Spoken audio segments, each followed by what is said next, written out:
मेरा नाम फूलवती है। मैं आप लोगों को अपनी ज़िंदगी का एक बहुत ही बड़ा हादसा बताने जा रही हूँ। मेरी ये कहानी सत्य घटना पर आधारित है। मेरे परिवार में मेरे पति, मैं, मेरे 2 बेटे अरुण और विजय, हम 4 लोगों का खुशहाल परिवार था। मेरे पति की कपड़े की दुकान थी और मेरे दोनों बेटे कॉलेज में पढ़ते थे। सब कुछ जीवन में बहुत अच्छा चल रहा था। कुछ समय बाद जब दोनों बेटों की पढ़ाई पूरी हो गई तो उनकी अच्छी सैलरी पर कंपनी में जॉब लग गई।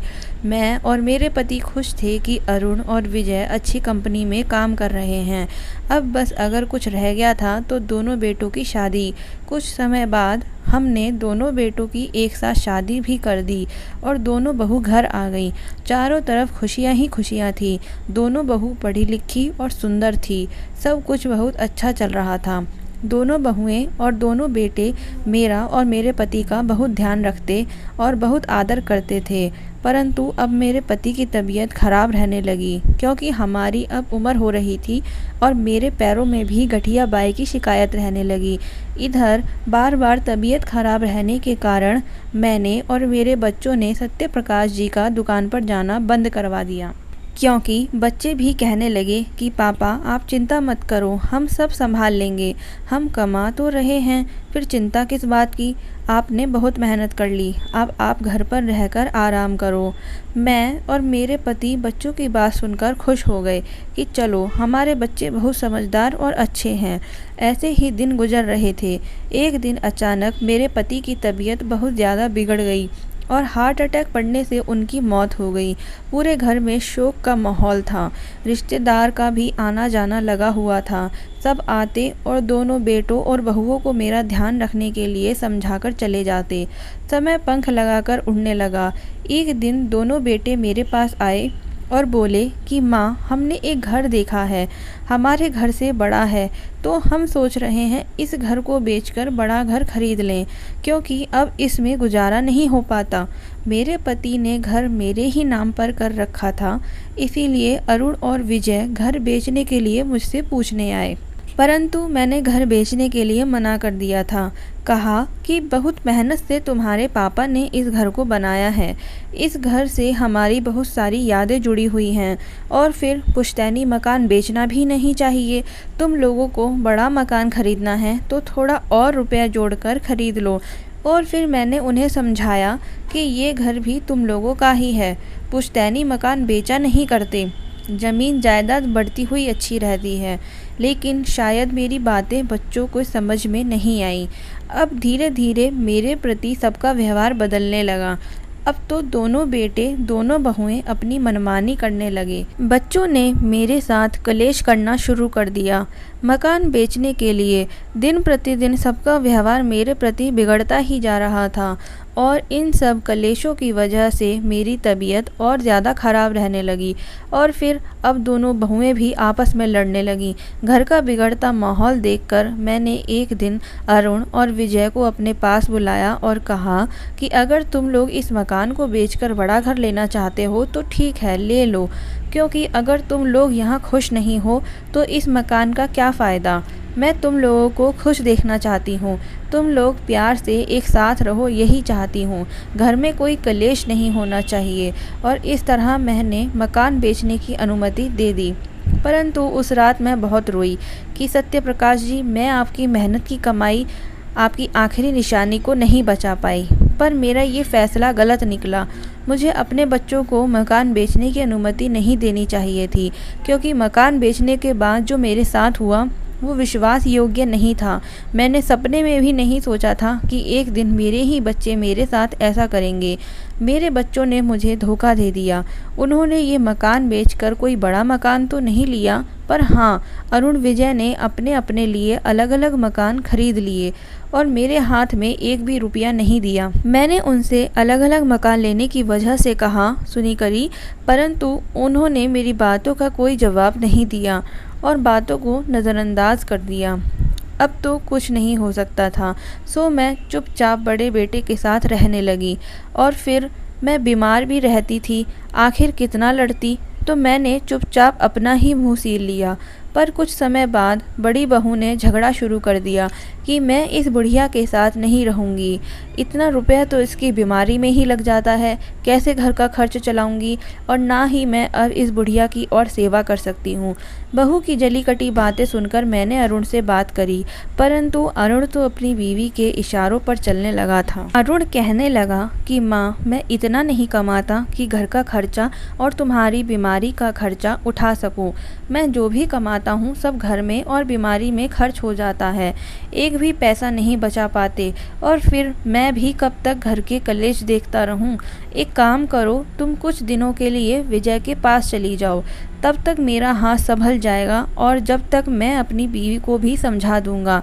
पर अगर अभी उससे कोई बात करूंगा तो घर में कलेश और बढ़ जाएगी। अब मैं गृहस्थी तो खराब नहीं कर सकता, और फिर विजय की तो कमाई भी अच्छी है, वो तुम्हारा इलाज भी करवा देगा, वहाँ पर तुम आराम से रह सकोगी। पर मैं सब कुछ चुपचाप सुनती जा रही थी। मेरी बढ़ती उम्र का जो तजुर्बा था उससे मैं समझ गई थी कि अरुण अब बदल रहा है। अब वह मेरा बेटा कम, बहू का पति ज़्यादा बनकर चल रहा है। खैर, मैं फिर विजय के घर आ गई। शुरू के कुछ समय तक तो मैं सही रही, परंतु कुछ समय बाद मैंने महसूस किया कि विजय और उसकी बीवी अनीता अब मुझसे खिंचे खिंचे रहने लगे हैं। अनीता का अब हर बात पर मुंह फूला रहता है और वह किसी न किसी बात पर विजय से लड़ती। विजय भी मुझसे कटा कटा रहने लगा। और फिर एक दिन मैं पानी लेने रसोई में जा रही थी। बीच में विजय का कमरा पड़ता था। तब मैंने अनीता को विजय से कहते सुना कि अपनी माँ को अरुण भैया के पास भेज दो, मुझसे इतना काम नहीं होता। और फिर अरुण भैया तो माँ को यहाँ भेजकर खुद फ्री हो गए हैं, हमें परेशानी में फंसा दिया है। मैं गर्भवत अवस्था की स्थिति में कितना काम करूँ, अब मुझसे नहीं होगा। और फिर मैंने विजय को भी बोलते सुना। विजय अनीता से कह रहा था कि मेरे पास अरुण भैया का फ़ोन आया, भैया ने तो माँ को रखने के लिए मना कर दिया है, अब अगर हम भी माँ को नहीं रखेंगे तो माँ कहाँ जाएगी। पर अनीता ने कह दिया कि मैं कुछ नहीं जानती, कुछ भी करो, पर मुझे तुम्हारी माँ के साथ नहीं रहना है। विजय अनीता को समझाने में लगा था, पर अनीता समझने को तैयार नहीं थी। मैंने जब यह सारी बातें सुनी तो मेरी आंखों से आंसू बहने लगे। मैं दबे पांव चलते चलते अपने कमरे में आ गई और अपने पति सत्य प्रकाश जी को याद करके रोने लगी कि वह मुझे भी अपने साथ ही ले जाते तो आज मुझे ये दिन ना देखना पड़ता। और रोते रोते मैं सो गई थी। अब घर में रोज रोज विजय अनीता में झगड़ा रहने लगा। मैं कुछ बोलती तो झगड़ा और बढ़ जाता था, तो विजय ने मुझे ही चुप रहने को कह दिया था। और फिर एक दिन विजय ने मेरे पास आकर कहा कि माँ, मैं तुम्हारे लिए खाने का सामान लेकर दे दिया करूँगा, तुम अपने कमरे में ही रहा करो और खाना खुद ही बना लिया करो, क्योंकि अनीता ने माँ तुम्हारा काम करने के लिए मना कर दिया है और वह गर्भवती है, तो उसके साथ ज़बरदस्ती तो नहीं कर सकता। अगर कल को कोई बात हो गई तो मेरी गृहस्थी खराब हो जाएगी। अरुण भैया ने तो तुम्हें रखने से मना कर दिया है, अब मुझे तो सब समझ के चलना पड़ेगा। घर में शांति रहे इसीलिए तुम अपना खाना खुद बना लेना। और ऐसा कहकर विजय चला गया। मैं अंदर ही अंदर टूटती जा रही थी। अब मैं अपना खाना खुद बनाने लगी। कुछ दिन तो शांति बनी रही, पर कुछ दिन बाद अनीता फिर से किसी न किसी बात पर लड़ने लगती। अनीता मुझे बहुत सुनाने लगी थी, पर विजय ने मुझे चुप करा रखा था कि माँ, अनीता पागल है, उसके मुंह मत लगो, तुम एक कान से सुनो और दूसरे कान से निकाल दिया करो। मैं चुपचाप सब बर्दाश्त किए जा रही थी।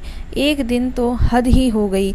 मैंने खाना बनाकर रख दिया था और कपड़े धोने चली गई।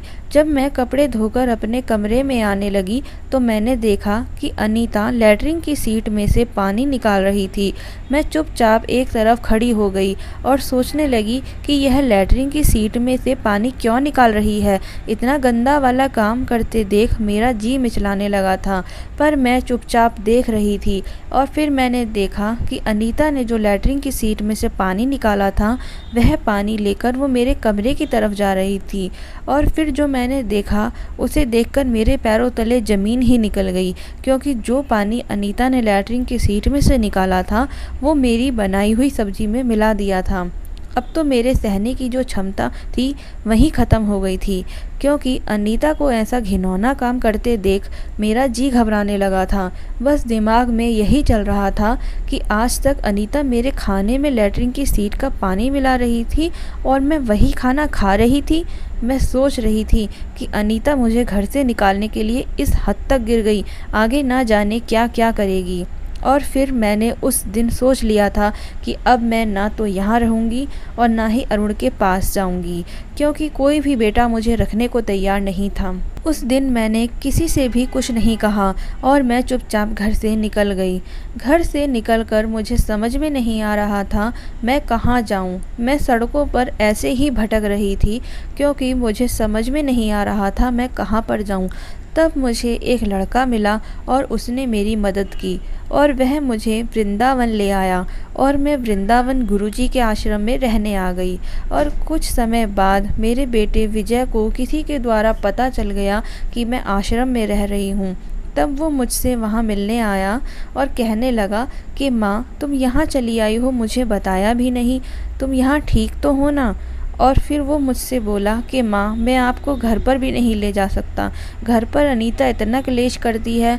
पर मैं सब कुछ चुपचाप सुन रही थी। उसे बोलती भी तो क्या, शायद मेरी आत्मा भी मेरे बच्चों ने मार दी थी।